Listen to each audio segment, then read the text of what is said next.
Happy Monday, happy new week. Back at it again with another Monday motivation with Maddie video. That's me. Hi, I'm Maddie.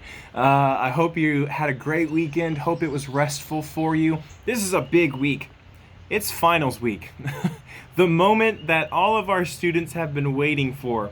The end of the 2019 to 2020 school year. And for our seniors, the end of your undergraduate collegiate career. So I'm sure, stress and anxiety is running high, but I will say this, you've come so far.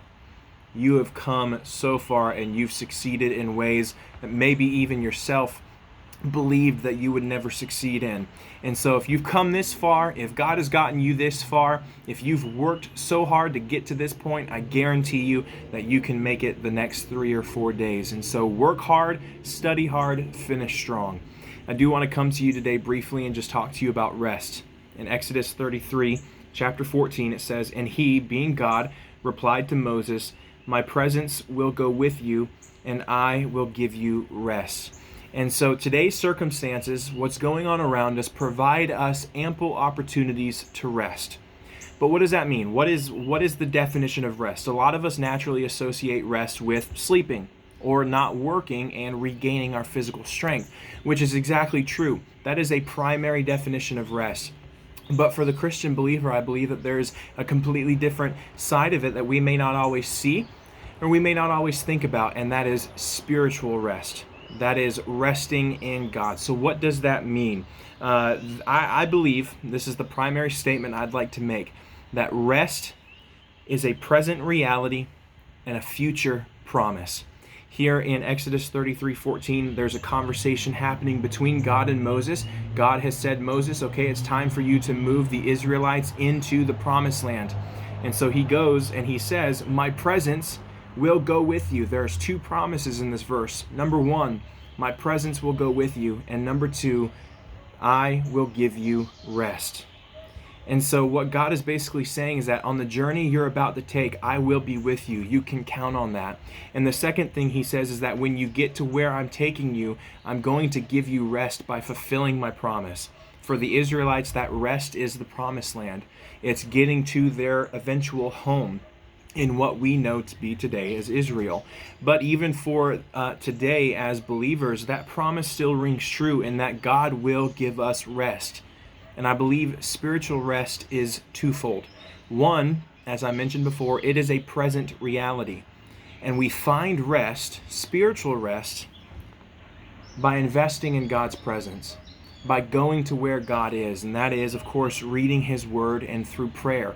We see even in the New Testament when Jesus was here on earth accomplishing His ministry, He would often go to a lonely place and pray. That was His strength. And even in this circumstance here, Moses set up a tent away from the Israelites' camp, and he would go to that tent daily where he would talk with God almost face to face. God would convene with him, but of course he could not show Moses his glory. But so what I see from that is that our present rest is found in God's presence. Our future promise is that we will find rest when we go to heaven as believers, if we're in Christ. When we go to heaven, we will experience eternal rest because we are finally conjoined with God's presence.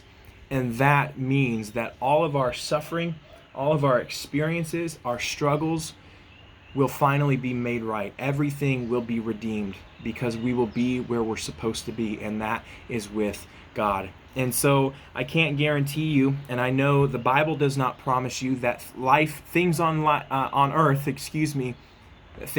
will not get better. The Bible doesn't promise that they'll get better. Sometimes God heals, sometimes God delivers, but sometimes we walk through very difficult things for a very long time. But our hope, the one thing that we need to cling to, is that there is rest to be found in God's presence. There's peace and there's hope. But the true hope that we hold on to, the true hope that God calls us to hold on to, is the simple fact that one day God will make everything right again, and that all of our pain and suffering will go away when we see Him face to face in heaven. So I hope you hold on to that. I hope you cling on to that. I hope you're investing in your relationship with God this week. Pray, study hard, faculty and staff.